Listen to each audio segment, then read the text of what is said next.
in order for you to understand how to be a resilient person, you need to first understand your brain, okay, and how it works. Every moment of the day, even when you're sleeping, thoughts go through your mind. Correct, no? Okay? Even as you're sitting down, there are thoughts going through your mind. Correct, no? Even if you're listening to me, your thoughts are going through your mind. Can you make a guess? How many thoughts go through your mind in a single day? Can you shout out a number?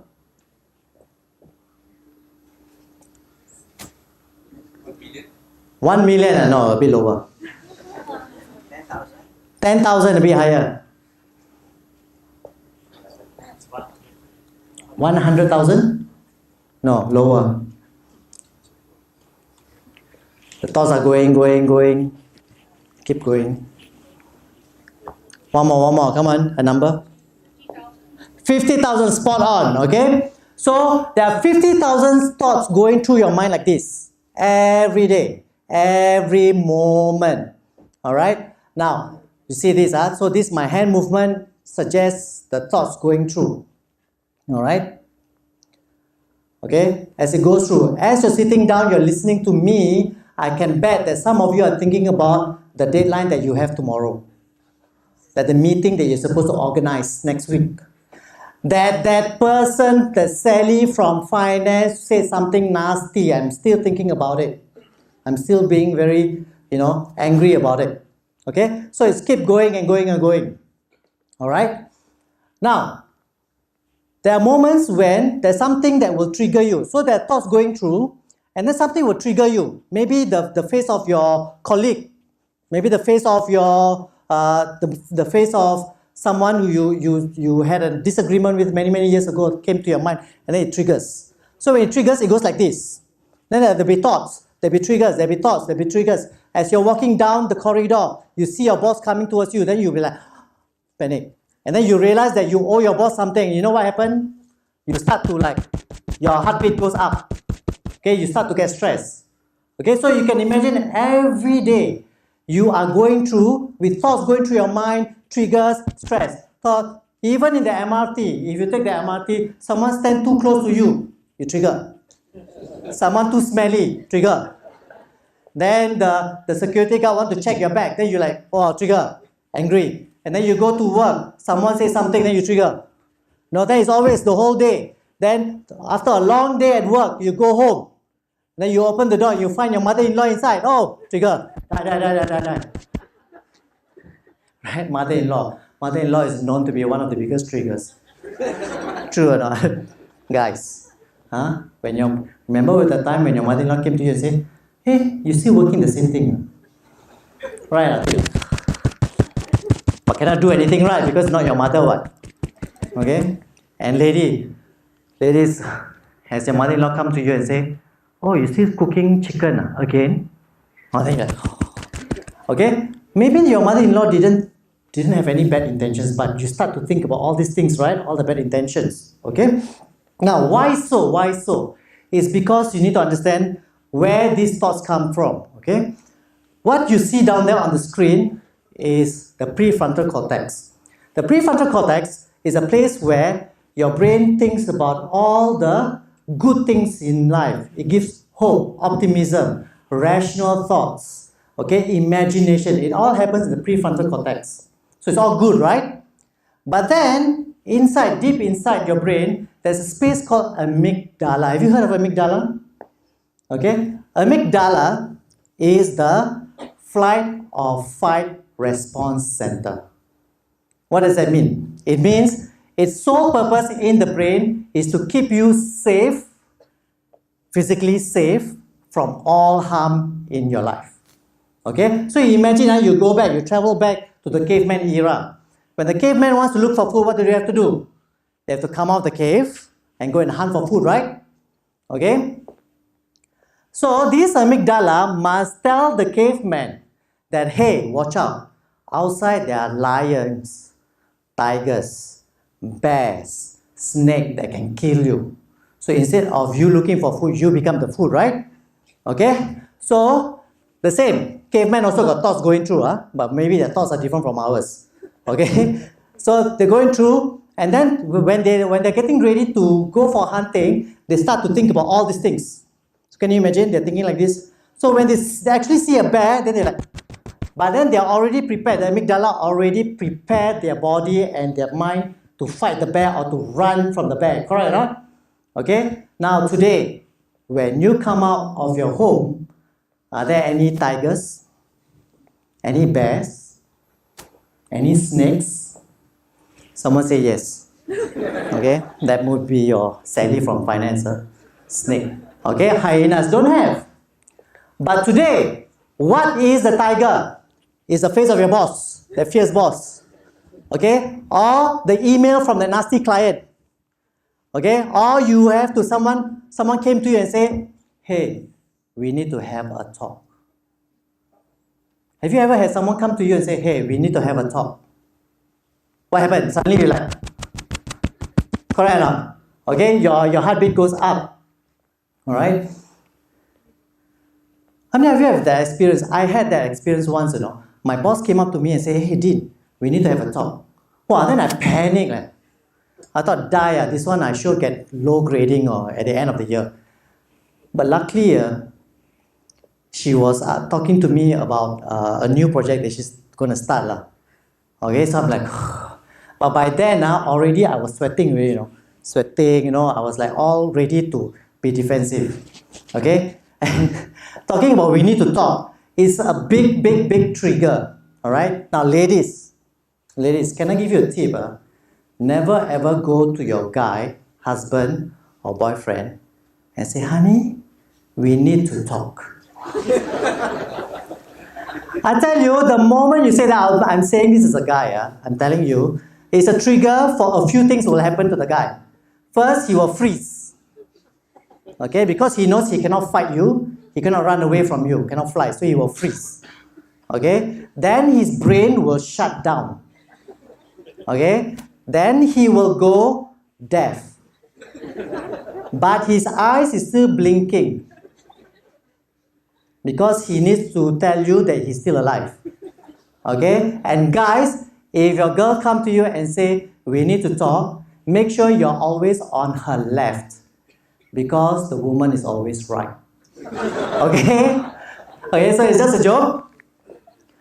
Okay, so this is what we talk about, triggers. Okay? Now, why is there triggers? Why do you kind of react on default? It's because when the first person said to you, we need to talk, you never have any experience about it, right? Then you're like, oh, okay, let's talk. And then suddenly you realize that they're actually all giving you all the bad things talking about the bad things about you. So it becomes a bad experience, right now.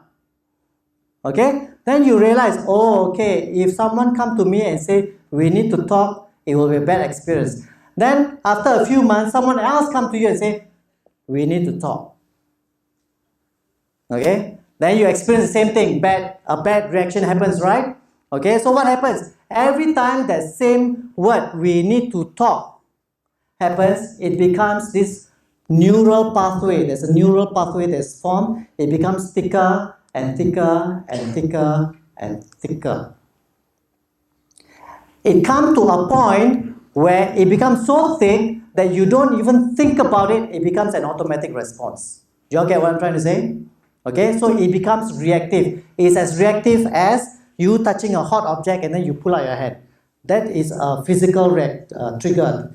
This one is an emotional trigger. And the thing about trigger is this. It's very dangerous because it stays with you for a while. Okay, compare this. If I touch a hot object, I pull out. The danger is gone, right? This thing will be gone. I'll quickly forget it. But an emotional trigger stays with you. It creates discomfort and you keep thinking about it over and over again. True or not? Okay? And what happens?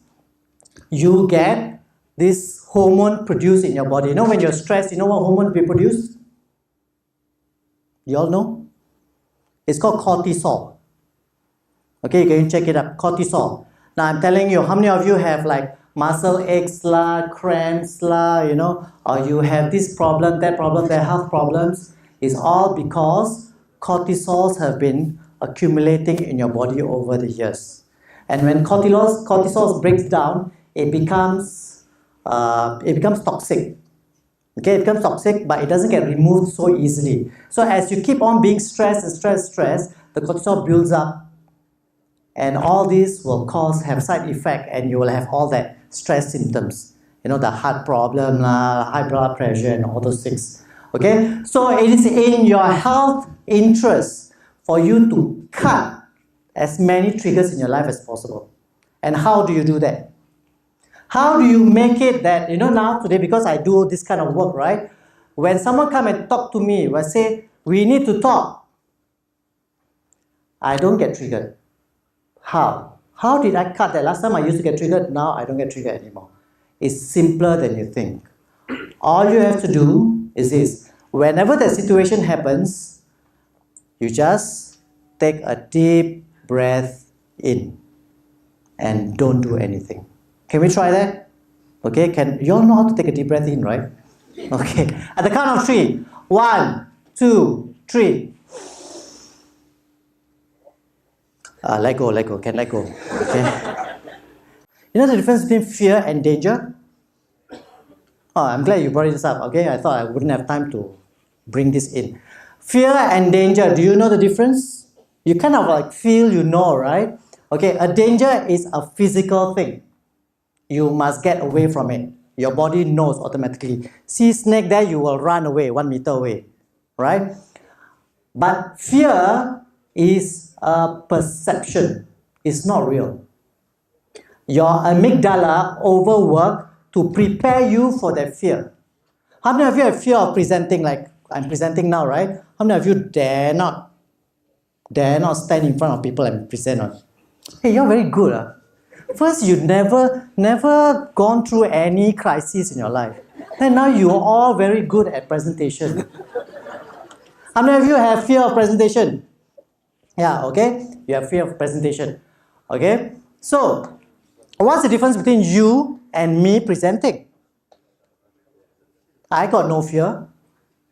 Why? It's because I know, I'm aware of what it takes to present, and I prepare for it. While those who are very scared of presentation, they think of all the possible things that goes wrong. And then they fear for it. So when you fear for it, you tend to over-prepare, overreact to things. So let's say you're going, if I were to come here and I fall down and I get cut on my pants tear or whatever, you know what I'll do? For me, personally, guess what I'll do? I'll run away and call Singtel, hey Singtel, I'm not going to present, die. No, alright? So what do? I will actually just come and present and I don't care. Because I'm here to share with you information, knowledge, not to show you that I got torn. So because I'm prepared for the talk. But someone who is afraid will probably think because of this torn pants, no one's going to listen to me, I'm going to be the worst speaker in the world. You see the conversations? And let me tell you something. I told you 50,000 words, right? 50,000 thoughts, right? Going through your mind. Okay? 80% of them are negative. I know, because I can see it in your face. You're thinking of that nasty email that your client sent you. You're thinking of that meeting that you hate to go, but you have to go. And then you have to spend 3 hours there and nothing to do with you. Correct? And all the others, like some of you are thinking, what is my kid doing at home? Is he studying for exam, or is he at Starbucks talking to his friends? So all this is always, take a moment, later I'll teach you how to be aware of your thoughts. You'll realize that 80% is negative. Alright? Okay, what's next? Now, the breathing in and out, I just want to show you that it's not something that I devised. It is really, they did a scientific research and they found that the breathing in will help to regulate your brain functions, your thought process. Okay? Not the breathing out, it's very interesting. It's the breathing in that makes it, cuts off that trigger. So every time when someone comes to you and say, we need to talk, and you take a deep breath in, sooner or later, that phrase, we need to talk, won't affect you anymore because the neural pathway has been cut. And when it's cut, there's a space. When there is a space, that's where the best version of you comes out. Why? Because of this. Let's look at this. The thing was cut, right? Now your brain, when it goes to that end, it has an option. You have that space to think, what is the best response I can give to this person? And then you give that best response. Compared to, you suddenly trigger and then you go on default mode, on auto mode. Do you know people who snap at every single thing? Was always angry? Have you ever met those people? Nowadays you meet them a lot in MRT, right? Okay, they are like angry for, then take picture of each other, then post on Storm. Like, can't you just talk it out and resolve on the spot? You know? So they didn't have the space. So today I'm going to share with you what the space is, how to get that space. By the way, a trigger doesn't have to be just a phrase, an image. It can also be anything. It could be a smell. You know the smell, once upon a time, a smell of durian triggered me. Weird, right? By the way, I don't eat durian. I hate durian. Okay? So that doesn't make me much of a Singaporean, right?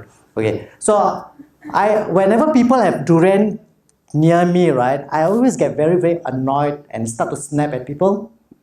Okay? For the longest time, I didn't realize that I was doing it.